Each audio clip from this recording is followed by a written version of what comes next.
Then the governor's soldiers took Jesus into the praetorium and gathered the whole company of soldiers around him. They stripped him and put a scarlet robe on him, and then twisted together a crown of thorns and set it on his head. Then they led him away to crucify him.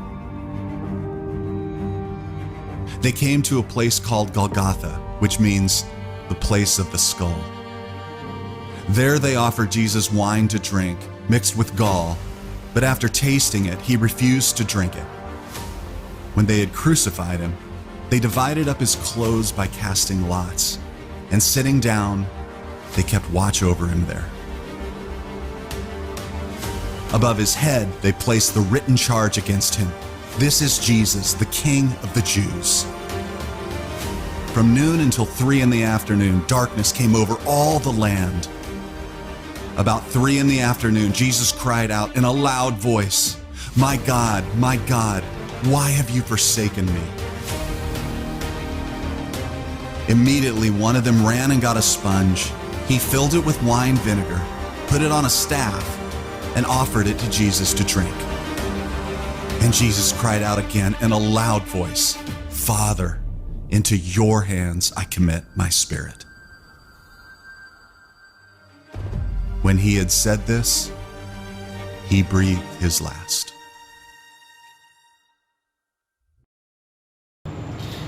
Shalom Bapak Ibu Saudaraku, jumpa kembali di dalam ibadah kita pagi hari ini memperingati hari kematian Tuhan Yesus di atas kayu salib.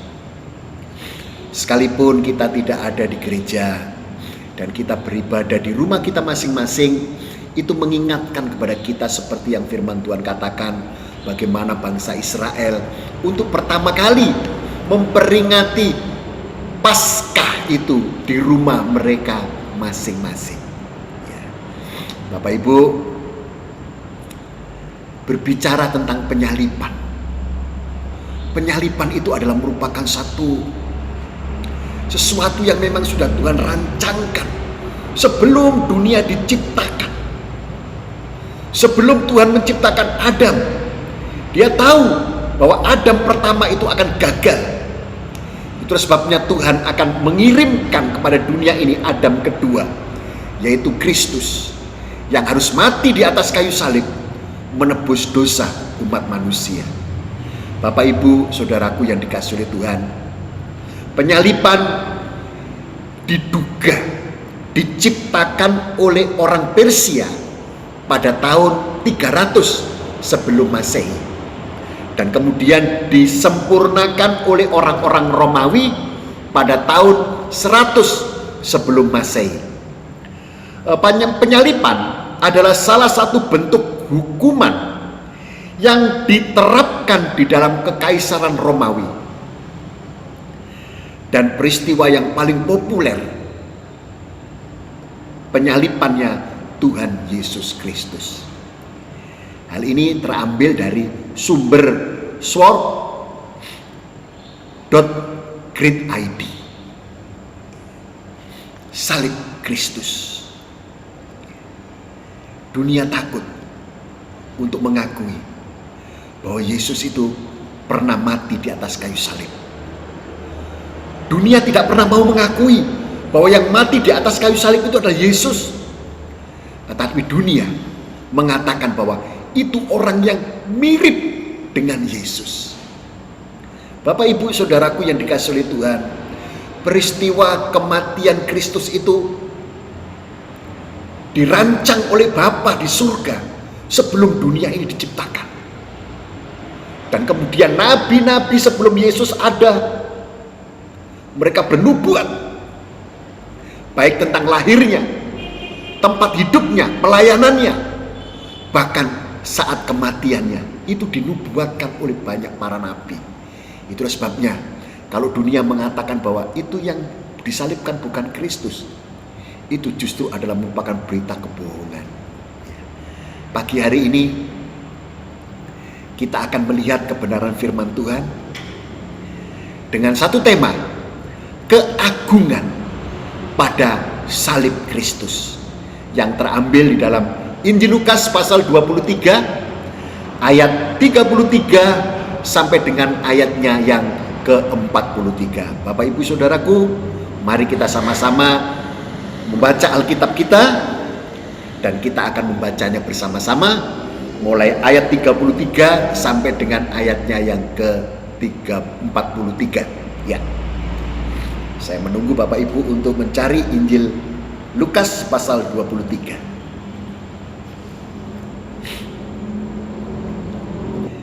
Jika sudah menemukannya, maka kita akan membacanya bersama-sama. Demikian bunyi firman Tuhan. Yesus disalibkan.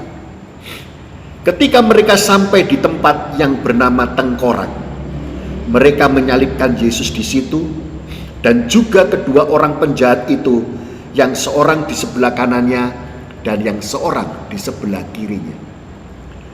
Yesus berkata, "Ya Bapa, ampunilah mereka, sebab mereka tidak tahu apa yang mereka perbuat." Dan mereka membuang undi untuk membagi pakaiannya. Ayatnya yang ke-35. Orang banyak berdiri di situ dan melihat semuanya. Pemimpin-pemimpin mengejek dia, katanya, "Orang lain ia selamatkan. Biarlah. Sekarang ia menyelamatkan dirinya sendiri, jika ia adalah Mesias, orang yang dipilih Tuhan." Juga prajurit-prajurit mengolok-olok dia. Mereka mengunjukkan anggur asam kepadanya dan berkata, "Jika engkau adalah raja orang Yahudi, selamatkanlah dirimu." Ada juga tertulis di atas kepalanya, "Inilah raja orang Yahudi." Seorang dari penjahat yang digantung itu menghujat dia, katanya, "Bukankah engkau adalah Kristus? Selamatkanlah dirimu dan kami." Tetapi yang seorang menegur dia, katanya, "Tidakkah engkau takut juga tidak kepada Tuhan, sedang engkau menerima hukuman yang sama?" Ayat 41. "Kita memang selayaknya dihukum, sebab kita menerima balasan yang setimpal dengan perbuatan kita. Tetapi orang ini tidak berbuat sesuatu yang salah." 42. Lalu ia berkata, "Yesus, ingatlah akan aku apabila engkau datang sebagai raja." Kata Yesus kepadanya, "Aku berkata kepadamu, sesungguhnya hari ini juga engkau akan ada bersama-sama dengan aku di dalam Firdaus." Amin firman Tuhan. Bapak Ibu Saudaraku yang dikasihi oleh Tuhan, melalui peristiwa kematian Yesus di atas kayu salib, firman Tuhan mengungkapkan kepada kita, yang pertama, bahwa sesungguhnya perjalanan hidup manusia itu sedang ada di dalam ambang batas bahaya. Firman Tuhan di ayatnya yang ke-33 katakan, ketika mereka sampai di tempat yang bernama Tengkorak. Ya. Tengkorak ini adalah biasanya dipakai sebagai simbol bahaya. Perlintasan jalan kereta api yang di Jawa itu biasanya mereka itu memasang simbol-simbol ini. Demikian juga kalau kita kebetulan berjalan naik mobil, kemudian kita bertemu dengan mobil-mobil yang memuat BBM atau bahan-bahan kimia, biasanya ada simbol itu, tengkorak. Jadi Bapak Ibu, firman Tuhan ingin mengatakan kepada kita pagi hari ini bahwa manusia sesungguhnya hidup di dalam satu ambang batas bahaya. Bahaya di dalam kamus besar bahasa Indonesia itu artinya gawat. Ya, kemudian yang kedua, penuh resiko. Mengapa? Itulah pertanyaannya. Karena firman Tuhan katakan, mereka, yaitu orang banyak, itu mereka sedang berjalan menuju satu tempat yang bernama Tengkorak, hendak menyalibkan Yesus. Itu. Yang pertama, mereka hendak menyalibkan Yesus. Yesus pernah berkata, "Akulah jalan, kebenaran, dan hidup. Tidak ada seorang pun yang sampai kepada Bapa tanpa melalui aku." Jadi Yesus itu adalah kebenaran. Jadi orang banyak ini mereka sedang berjalan menuju tempat yang bernama tengkorak, ingin menyalibkan kebenaran itu. Manusia ingin membuat kebenaran itu tidak berdaya, kebenaran itu tidak berkutik. Karena sesungguhnya manusia itu berusaha, berupaya dengan sekuat tenaga mereka, bukan untuk mencari kebenaran dan hidup di dalam kebenaran. Tetapi banyak sesungguhnya manusia itu hidup di dalam pembenaran, bukan hidup di dalam kebenaran. Ya, itu yang pertama. Ya. Manusia berusaha menghapuskan kebenaran. Ada satu buku yang pernah saya baca yang ditulis oleh seorang filosof ya, ateis yang bernama Friedrich Nietzsche. Dia katakan pada suatu malam yang gelap, ada seorang laki-laki dengan membawa lentera masuk ke kampung-kampung kumuh dan dia berteriak, "Hei, dengarkan saya. Allah sudah mati, Allah sudah mati. Ayo kita bebas untuk melakukan segala kesenangan kita. Kita bebas untuk melampiaskan hawa nafsu kita."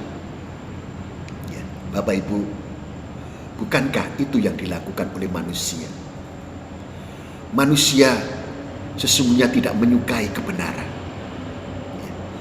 Manusia sesungguhnya tidak berusaha untuk mencari kebenaran. Kalau bisa, sesungguhnya kita itu ingin hidup berserbangan dengan Tuhan. Kalau bisa kita itu jangan taat kepada firman Tuhan.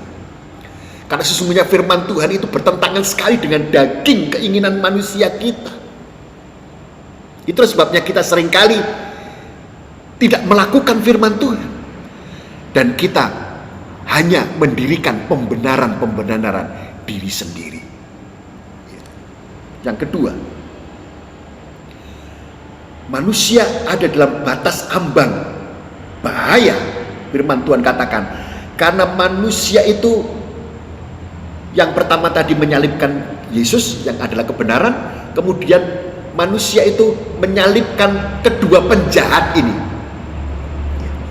Manusia ini menyalibkan kejahatan, memberantas kejahatan. Seolah-olah manusia itu sudah berbuat baik, yaitu membantu Tuhan untuk mendirikan keadilan dan kebenaran di muka bumi ini. Sehingga manusia merasa bahwa dirinya itu berhak untuk menjadi hakim. Saya orang baik, saya berhak untuk menjadi hakim bagi sesama saya. Dan itu terbukti Bapak Ibu. Kalau kita melihat kejahatan-kejahatan yang ada, ya, ada pencopet atau maling atau begal ketangkap massa, ya, nasib mereka sungguh mengerikan. Keagungan pada salib Kristus mengungkapkan kepada kita bahwa Allah memberikan pemulihan kepada manusia, menawarkan kepada manusia, yaitu pemulihan secara total. Allah memberikan tawaran kepada manusia melalui Yesus Kristus yang mati di atas kayu salib untuk memberikan pengampunan, yaitu penghapusan dosa-dosa kita. Firman Tuhan katakan, ada dua kemungkinan yang terjadi. Yang pertama, yaitu orang percaya itu akan ikut arus orang banyak. Sesuai dengan firman Tuhan di ayatnya yang ke-35 sampai dengan ayatnya yang ke-38. Saya akan membacakannya. Demikian bunyi firman Tuhan. Orang banyak berdiri di situ dan melihat semuanya. Pemimpin-pemimpin mengejek dia, katanya orang lain ia selamatkan. Biarlah sekarang ia menyelamatkan dirinya sendiri jika ia adalah Mesias, orang yang dipilih Tuhan. 36. Juga prajurit-prajurit mengolok-olok dia. Mereka mengunjukkan anggur asam kepadanya dan berkata, jika engkau adalah raja orang Yahudi, selamatkanlah dirimu. Ada juga tulisan di atas kepalanya, inilah raja orang Yahudi. 39.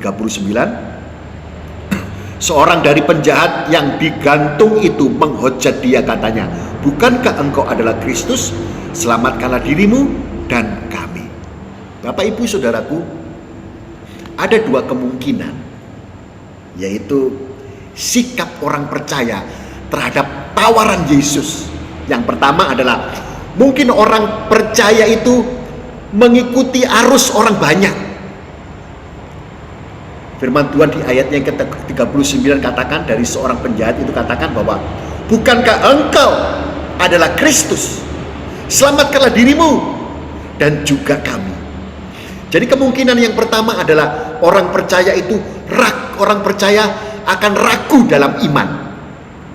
Kata-kata bukankah ini menunjukkan satu keraguan. Kemudian yang kedua, orang percaya itu egois. Selamatkanlah dirimu juga kami.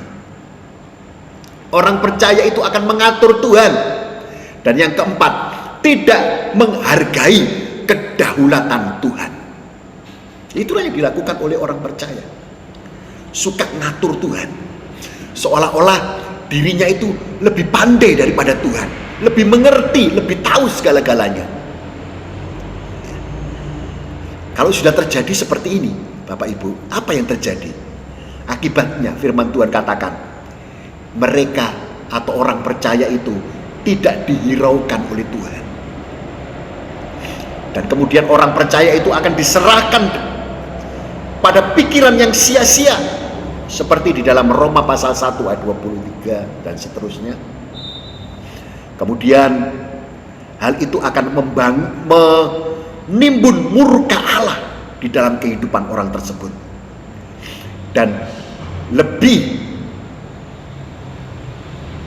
terlebih lagi firman Tuhan yang terdapat di dalam surat Petrus yang kedua, pasalnya yang kedua, ayat 4, 9, dan 10. Firman Tuhan katakan, orang tersebut disimpan oleh Allah bagi hari penghakiman.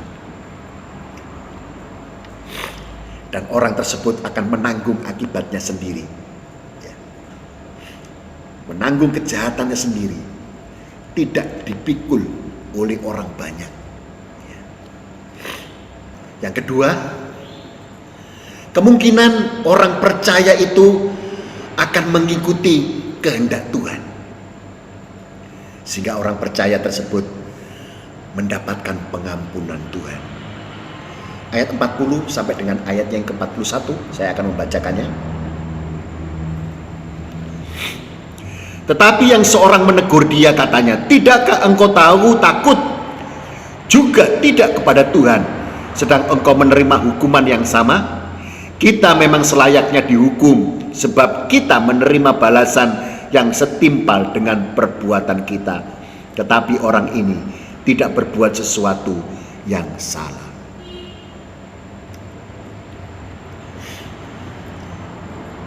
Kemungkinan orang percaya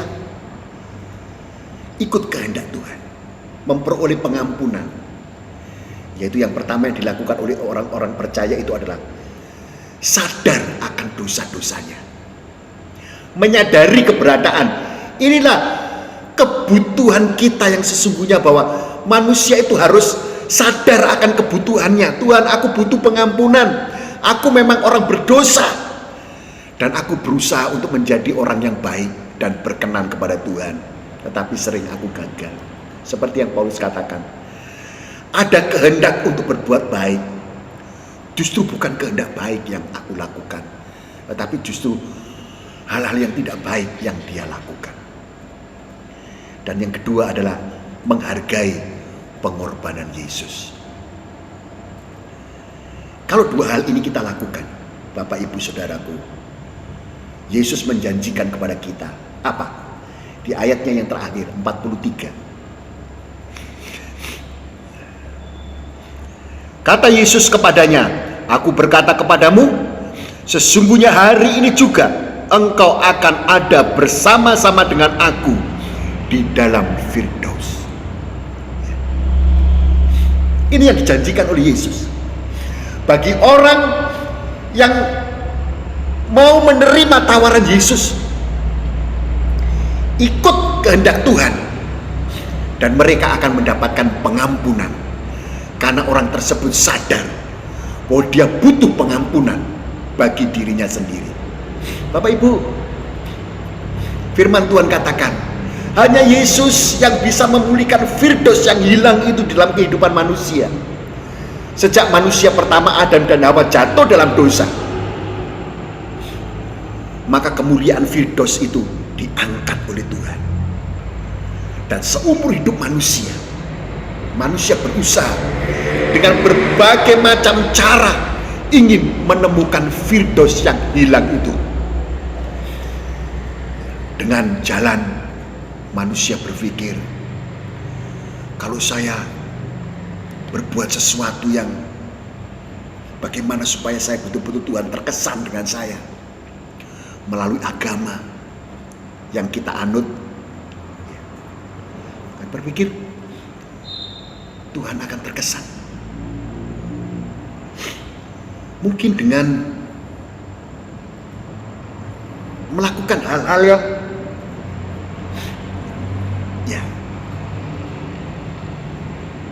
bagaimana caranya supaya betul-betul kita mendapatkan firdaus yang hilang itu. Orang dunia mencoba untuk mengejar kekayaan,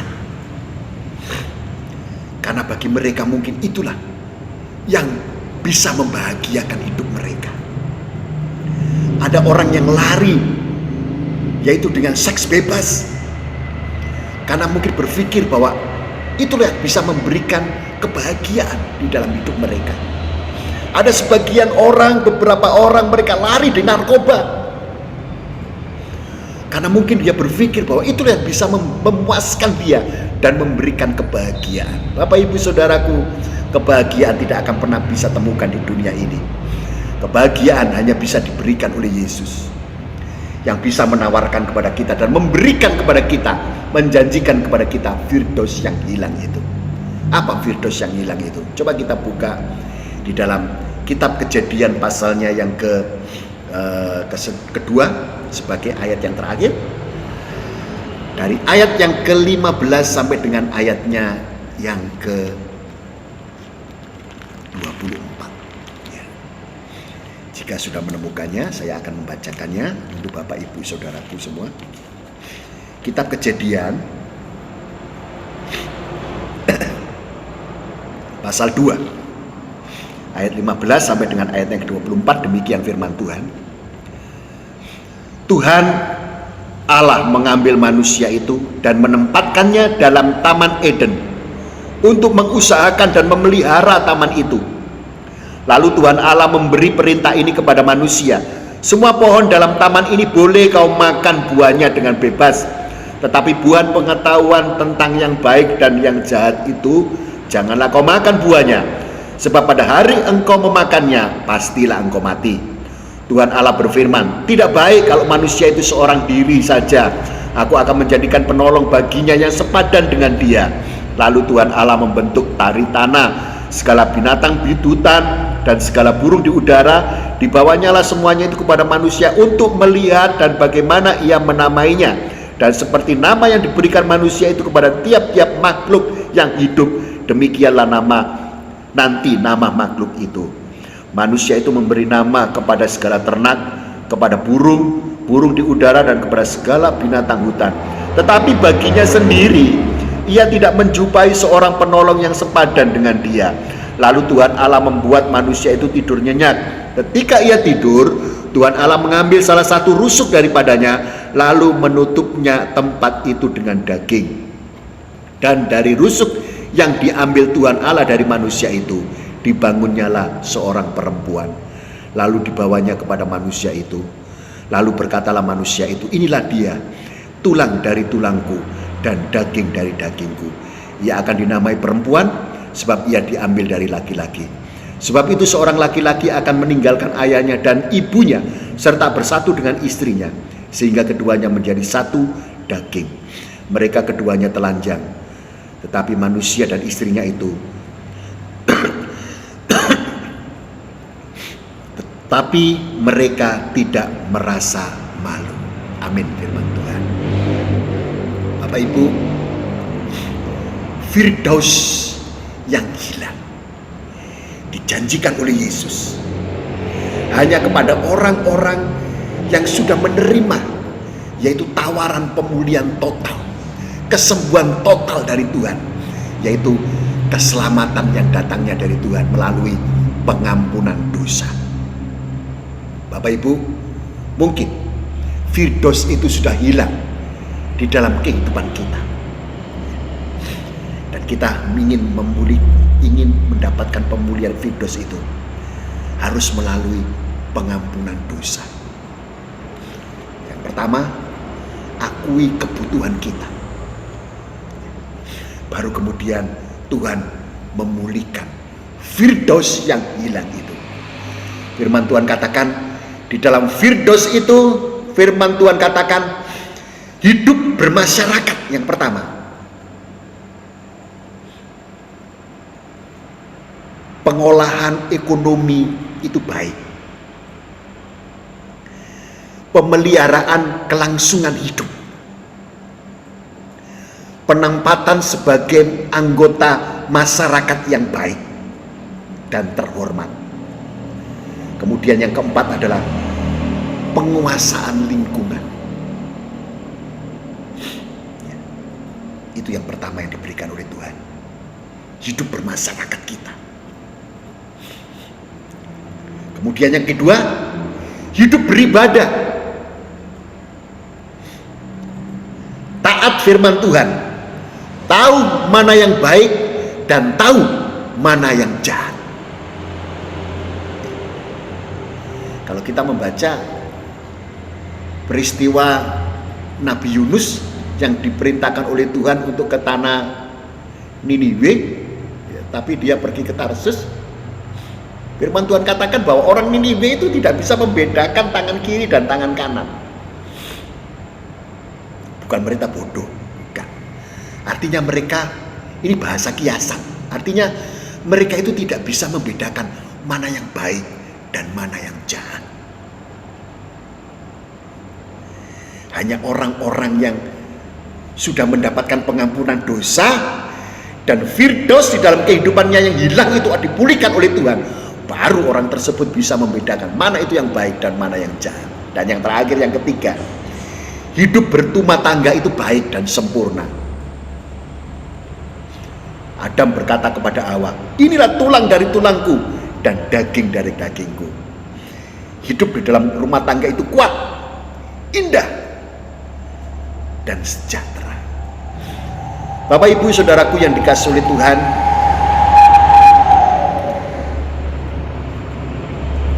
selama berabad-abad manusia itu menengok kembali kepada Kalvari karena salib itu. Ada sesuatu yang terjadi yang mengakibatkan dunia ini sebelum dan sesudah penyaliban itu menjadi sangat berbeda. Dunia sebelum penyaliban dikatakan, yang pertama, kaum wanita itu tidak memiliki hak. Kemudian yang kedua, anak-anak yang dilahirkan dari pernikahan mereka itu bisa dibuang begitu saja. Dan yang ketiga, jumlah budak itu lebih besar daripada orang-orang merdeka. Dan yang keempat, tidak ada pewahyuan yang jelas tentang Allah. Itu adalah dunia, kondisi dunia sebelum penyaliban Yesus di atas Kalvari.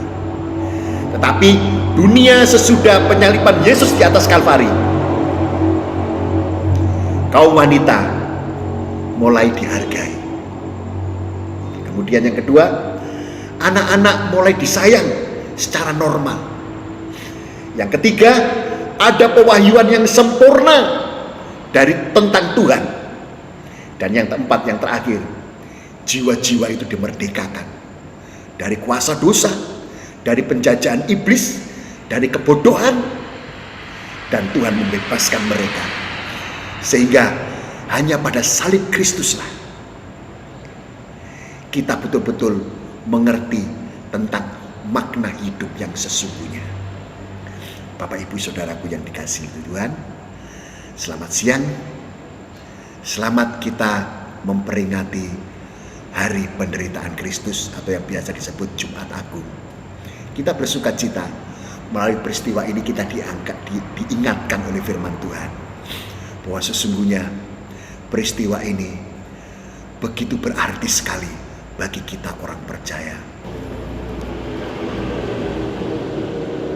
Bapak Ibu Saudaraku, sebelum kita akhiri ibadah kita pagi hari ini, kita angkat satu pujian lama yang mengingatkan kepada kita tentang kasih Tuhan yang begitu besar, rela mati bagi kita orang berdosa di atas kayu salib.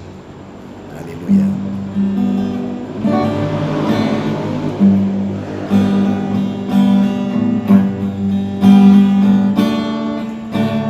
Pada satu bukit jauh dari sini, kulihat salib berdiri,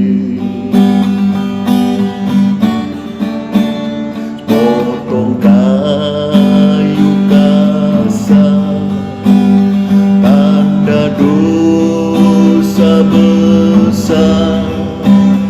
Di sana Tuhan ku telah mati. Sekali lagi kita angkat pujian ini. Pada satu bukit jauh dari sini, kulihat salib berdiri, sepotong kayu kasar, tanda dosa besar. Di sana Tuhanku telah mati. Datang pada salib itu, ku ingat cintanya Tuhanku, yang ku jatuh pada kakinya. Sana ku dapat ampun dosa, ku datang pada salib itu, ku ingat cintanya Tuhanku,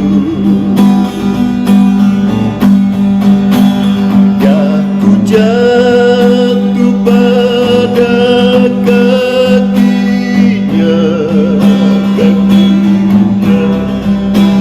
sana ku dapat ampun dosa.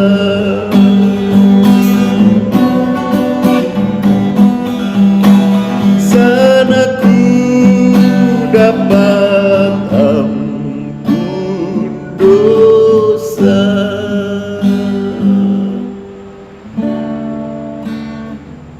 Haleluya. Mari bersatu di dalam doa. Bapa di surga, kami bersyukur jika pagi hari ini Tuhan masih beri kesempatan kami untuk memperingati kematian Tuhan Yesus di atas kayu salib. Terima kasih buat pengorbanan Tuhan, sehingga dosa-dosa kami disucikan oleh Tuhan. Kami menjadi pribadi yang diperbaharui. Tuhan melayakkan kami untuk berdiri di hadapan Tuhan di dalam kekudusan yang sesungguhnya. Bapa di surga, kami serahkan seluruh jemaat Tuhan ke dalam tangan kasih karunia-Mu, mereka di rumah mereka masing-masing. Kiranya anugerah Tuhan memberkati mereka. Bapa di surga, berkati seluruh jemaat-Mu dengan berkat Abraham, berkat Ishak, berkat Yakub, berkat Israel, dengan berkat kehidupan. Di rumah umat-Mu ada makanan, minuman, ada damai sejahtera, hadirat Tuhan, suasana surga yang dapat mereka rasakan. Bahkan berkati seluruh umat-Mu dengan berkat pernikahan, suami mengasihi istri, istri tunduk pada suami, anak-anak hormat pada orang tua mengasihi anak-anak, dan anak-anak kami tumbuh sehat, penuh hikmat, akal budi, cerdas, dan pandai. Berkati pemimpin bangsa kami Republik Indonesia ini dengan hikmat, akal budi, hati yang takut akan Tuhan, sehingga membawa bangsa ini untuk keluar dari segala permasalahan yang pelik dan rumit oleh pertolongan Tuhan. Berkati Tuhan kota kami Bandar Jaya, ada hujan keselamatan, hujan pertobatan. Bahkan berkati kami semuanya di pagi hari ini, karena Tuhan membebaskan kami dari segala kejahatan dan dosa-dosa kami, oleh karena pengampunan yang Tuhan sudah berikan kepada kami, karena Yesus sudah mati bagi kami semuanya. Terima kasih, terpujilah nama-Mu. Damai sejahtera Tuhan Yesus Kristus yang melampaui segala akal memelihara hati dan pikiran seluruh jemaat Tuhan mulai hari ini sampai Maranatha Tuhan datang kembali. Setiap kita yang percaya, mari kita katakan amin. Selamat pagi, selamat beraktivitas kembali, dan Tuhan Yesus memberkati kita. Jangan lupa besok Minggu kita akan memperingati hari yang kita tunggu-tunggu, yaitu hari kebangkitan Yesus. Ya, dan kita akan beribadah bersama-sama. Ya, sekalipun masih di rumah, kita bersukacita di dalam Tuhan. Amin. Haleluya. Puji Tuhan. Shalom.